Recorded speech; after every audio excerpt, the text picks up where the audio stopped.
प्यार एक नदी की तरह होता है, उसे कितना भी बांध लो वो बांध तोड़ के बहता ही है। किसने बरसाया प्यार आरोही पे? अनन्या को अब आरोही की कौन सी पसंदीदा चीज चाहिए? अनन्या की कौन सी खबर से आरोही चली गई सदमे में? कौन है वहां? वो आदमी चलते हुए जब आरोही के एकदम पास आ गया तब खिड़की से छनती सुबह की हल्की रोशनी में उसका चेहरा दिखा।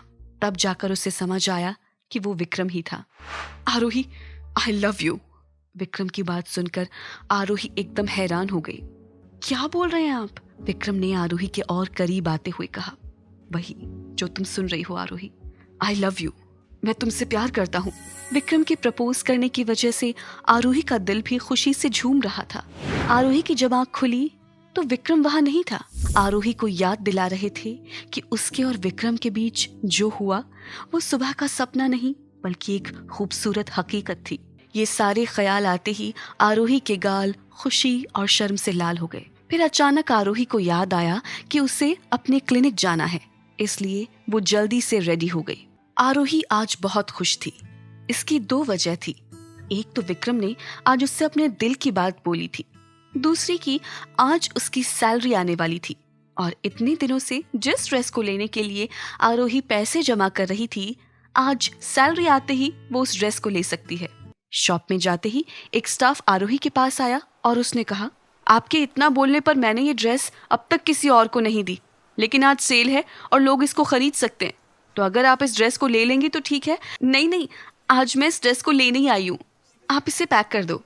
आरोही की बात अभी खत्म ही नहीं हुई थी कि उसके कानों में एक लड़की की आवाज आई जो आरोही के पीछे खड़ी थी और शॉप में खड़े उस स्टाफ से बोली, मुझे ये ड्रेस बहुत पसंद है, आप इसे पैक कर दो।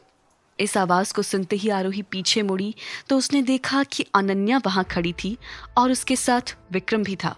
विक्रम को अनन्या के साथ देखकर आरोही हैरान हो गई। तो आप दोनों डिसाइड कर लो, इसके बाद मैं बिल कर दूंगा। आरोही की नजरें अभी भी विक्रम पर थी। विक्रम की तरफ देखते हुए उसके कानों में वही बात गूंज रही थी जो आज सुबह विक्रम ने उससे कही थी, तुम तभी से लगातार मेरे फियांसे को क्यों घूरे जा रही हो? वैसे चलो, अब तुम मिल ही गई हो तो तुम्हें एक गुड न्यूज दे देती हूँ। मुझे आज ही पता चला कि मैं प्रेग्नेंट हूँ और ये बच्चा मेरा और राजवीर का है। अनन्या की बात सुनते ही आरोही के पैरों के नीचे से जमीन खिसक गई। आरोही ने अपना दर्द छिपाते हुए अनन्या से पूछा, अब आगे का क्या प्लान है? राजवीर कुछ दिनों में मुझसे शादी कर लेगा और बाद में मैं अपने और उसके बच्चे को जन्म दूंगी। आरोही ने विक्रम को देखा और फिर बिना अपनी फेवरेट ड्रेस लिए वहां से चली गई। आरोही दुखी मन से सड़क पर आगे की तरफ चली जा रही थी। उसने अपने आगे नहीं देखा और सामने से आता हुआ एक आदमी जिसके हाथ में एक मैनिक्विन था उससे टकरा गई, जिसकी वजह से उसकी नाक पर काफी चोट लग गई। मैनिक्विन से टकराते ही आरोही जमीन पर गिर गई। आरोही अभी उठने ही वाली थी कि उसने देखा कि विक्रम उसकी तरफ हाथ बढ़ा रहा था। उसने विक्रम को खुद से दूर करते हुए कहा, चले जाओ यहाँ से, मुझे तुम्हारी कोई जरूरत नहीं है। इतना बोलकर वो खुद से उठने की कोशिश करने लगी तो एक आदमी ने पीछे से आकर आरोही के हाथ को पकड़कर उसे उठने में मदद की। आरोही ने देखा ये कोई और नहीं, देवेश था। देवेश ने देखा नाक पर चोट लगने की वजह से आरोही के नाक से खून बह रहा था। वो भाग कर गया और अपनी कार से फर्स्ट एड किट लेकर आया। देवेश को आरोही के इतना करीब देखकर और आरोही का ऐसे ध्यान रखता देखकर विक्रम को बहुत गुस्सा आ रहा था, लेकिन फिलहाल आरोही को चोट लगी थी और देवेश एक डॉक्टर था, इसलिए वो चुप रहा। आरोही को चोट लगी हुई थी, इसलिए देवेश उसे घर ड्रॉप करने की जिद करने लगा और आरोही भी वहां एक पल भी नहीं रहना चाहती थी, इसलिए वो देवेश के साथ वहां से चली गई। आरोही और देवेश को एक साथ जाता देख विक्रम बहुत दुख और जलन महसूस कर रहा था। अनन्या जो विक्रम के साथ खड़ी ये सब देख रही थी, मौके का फायदा उठाते हुए बोली, आरोही और देवेश कॉलेज के टाइम से साथ हैं और जब आरोही उत्कर्ष को डेट कर रही थी उस बीच भी इन दोनों के बीच कुछ चल रहा था। देवेश यहाँ लगभग 1 महीने पहले आया था और उसके बाद आरोही उससे मिलती रही। आरोही की प्रेगनेंसी और देवेश के वापस आने के बाद की चीजों को कैलकुलेट करोगे तो समझ आएगा कि आरोही के पेट में। अनन्या की बात अभी पूरी भी नहीं हुई थी कि विक्रम ने उसे बहुत जोर से डांट कर चुप करवा दिया। विक्रम ने अनन्या की तरफ देखा और बोला, अगर मैं अपनी सारी प्रॉपर्टी, सारे पैसे अपना सब कुछ तुम्हारे नाम कर दूं तो क्या तुम मुझसे ब्रेकअप करोगी? अपने फियांसे के मुंह से अचानक ये बात सुनकर अनन्या शॉक हो गई। उसकी आंखें हैरानी से बड़ी हो गई और वो लगातार विक्रम के चेहरे की तरफ ही देख रही थी। राजवीर, तुम्हें अगर मुझे छोड़ के जाना है तो तुम ऐसे भी छोड़ के जा सकते हो। मुझे जायदाद का एक हिस्सा भी नहीं चाहिए और तुम्हारे प्यार की निशानी हमेशा मेरे पास रहेगी। विक्रम को अब अनन्या का गेम समझ में आया। वो ये अच्छी तरह से जानता था कि अनन्या सिर्फ आरोही को नीचा दिखाने के लिए कर रही है। दूसरी तरफ देवेश आरोही को अपनी गाड़ी की तरफ ले गया और उसकी नाक पर लगी चोट को डिसइंफेक्ट करके उस पर दवाई लगाने लगा। दवाई लग जाने के बाद आरोही गाड़ी से उतरकर निकलने ही लगी थी जब देवेश ने उसे रोक लिया और कहा, आरोही सुनो ना, मुझे तुमसे पूछना था कि कल मैंने जो कहा था उसके बारे में तुमने कुछ सोचा? आरोही समझ नहीं पाई कि वो किस बारे में बात कर रहा था। मेरे और तुम्हारे बारे में? देवेश ने लगभग शर्माते हुए कहा। आरोही को जरा सा बुरा लगा कि वो इस बारे में बिल्कुल भूल ही गई थी। देवेश, मैं तुम्हें कितनी बार समझा चुकी हूँ, हमारा कोई फ्यूचर नहीं है। ये कहकर आरोही जाने लगी पर देवेश ने उसे रोक लिया। आरोही, देवेश आरोही की कही बात से बिल्कुल अनअफेक्टेड था। मैं समझ सकता हूँ कि कॉलेज में तुम उत्कर्ष के साथ थी, वो तुम्हारा पहला प्यार था। मेरी फीलिंग्स तुम्हारे लिए तब भी वही थी जो आज है, पर मैं दो प्यार करने वालों के बीच में नहीं आना चाहता था, इसलिए मैं चुपचाप चला गया। ये सुन के आरोही ने एक गहरी सांस ली और कहा, देवेश, मुझे बाकी कुछ नहीं पता, पर मैं तुमसे इतना कह सकती हूँ कि तुम्हें मेरे पीछे अपना वक्त बर्बाद नहीं करना चाहिए। देवेश, किसी से प्यार करना चॉइस नहीं होती। मुझ में तुम्हारे लिए वो फीलिंग्स ही नहीं है, तो प्लीज अपना टाइम मत वेस्ट करो। ये कहकर आरोही वहां से चली गई। देवेश की आंखों में एक अजीब सी चमक थी। इस ही एटीट्यूड से तो मुझे प्यार है, उसने अपने मन में सोचा। आरोही जहां से जा रही थी वहां से थोड़ी दूर एक गाड़ी खड़ी थी। उस गाड़ी में एक दाढ़ी वाला आदमी बैठा फोन पे बात कर रहा था। आरोही रोड क्रॉस कर रही है, शुड आई गो अहेड?